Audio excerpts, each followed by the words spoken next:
Alors, pour ce qui est de la métropole employeur, bravo pour le chemin parcouru pour l'égalité professionnelle entre les femmes et les hommes. Ah oui, j'ai oublié de vous dire, il est 23h14 et j'en aurai pour 2 minutes 40 à peu près. Donc, il ne vous a pas échappé qu'au sein de notre groupe Métropole Avenir, mes collègues n'ont jamais caché ce qu'ils pensaient parfois de la façon dont les services étaient managés ces dernières années. Mais s'il y a bien un point à saluer, c'est celui de l'égalité professionnelle. Le meilleur indicateur d'un traitement équitable, c'est le salaire. Et si en 2016, l'écart entre les femmes et les hommes était encore de 12%, il n'est plus que de 1%. Un point dur demeure. La part des femmes dans l'encadrement, elle progresse depuis 2014. On est à 40%. Mais on en trouve de moins en moins des femmes à mesure que l'on se rapproche du sommet. Ouais, c'est clair. Monsieur le Président, Monsieur le Président, dans l'organigramme, vos N-1 sont tous des hommes. Vos N-2 masculins aux 2/3. Bravo néanmoins pour le plan voté ce soir, 5 axes, des actions concrètes, avec un regret, aucune garantie d'avoir une évaluation annuelle.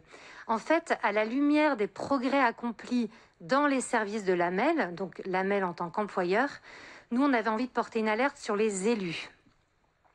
Réjouissons-nous, ce conseil métropolitain, 188 élus, n'a jamais été aussi paritaire dans son histoire. 35% de femmes, 65% d'hommes.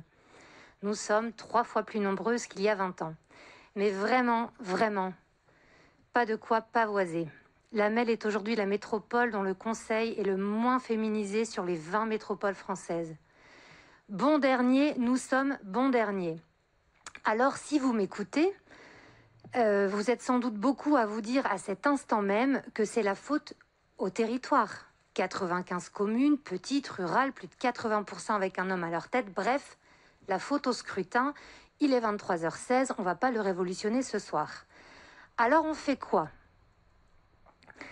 S'engager pour la parité, c'est s'engager pour l'égalité. La participation équilibrée des femmes et des hommes à la prise de décision est un préalable de toute société démocratique. Ça n'est pas de nous, c'est dans la Charte européenne sur l'égalité entre les femmes et les hommes dans la vie locale, dont l'AMEL est signataire. Promouvoir un leadership féminin, lutter contre les stéréotypes de genre, c'est dans votre plan pour les agents. Mais comment imaginer que ça bouge dans les services et pas chez les élus qui les dirigent? Alors, en se faisant remarquer comme la métropole au conseil le moins paritaire de France, on aurait pu penser, Monsieur le Président, que l'on se rattraperait là où on le pouvait, à savoir dans la désignation de votre exécutif. Monsieur le Président, vos 27 vice-présidents ou conseillers délégués, ce choix ne relève effectivement que de la volonté politique du président de l'AMEL. Eh bien, c'est raté.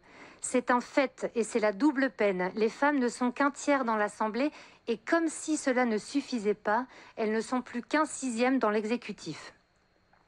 Autant le premier phénomène tient à la loi et vous n'y pouvez pas grand-chose, sauf à mener ou à coporter. Ce serait intéressant, un grand plan pour lever les freins à l'engagement des femmes en politique. Ce monde formidable que je découvre. Autant le deuxième, donc les 1/6 de femmes dans l'exécutif, est dans vos mains. Parmi 65 femmes aujourd'hui, dont 16 maires dans cette assemblée, vous n'en avez retenu que 5 sur les 27.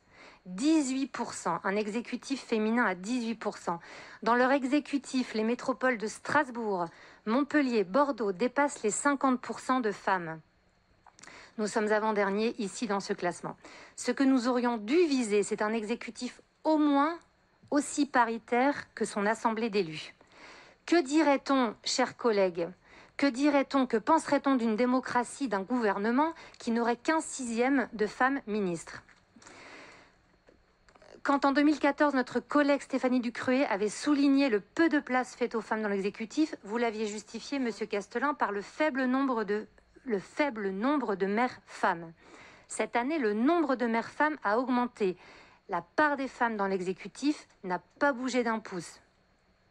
Remontons encore plus loin. Pierre Mauroy, en 2001, avait désigné plus de femmes vice-présidentes que vous, et pourtant seules 24 femmes siégeaient au Conseil à l'époque. mais il n'y avait que 24 femmes. Cette intervention, j'ai terminé sur ce sujet très sérieux. Cette intervention n'est pas celle d'une femme pour les femmes, c'est un sujet de démocrate.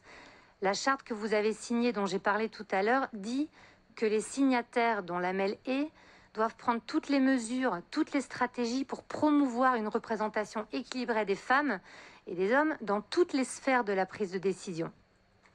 Et bien ici, quand je nous regarde, quand je regarde nos bureaux, nos représentants dans les organismes extérieurs, je me dis, il y a du boulot. C'est bientôt Noël, soyons optimistes. Vous aurez au cours du mandat, Monsieur le Président, des occasions de faire évoluer cette situation. Saisissez-les, s'il vous plaît, car parité bien ordonnée commence par soi-même. Par avance, le groupe Métropole Avenir vous remercie.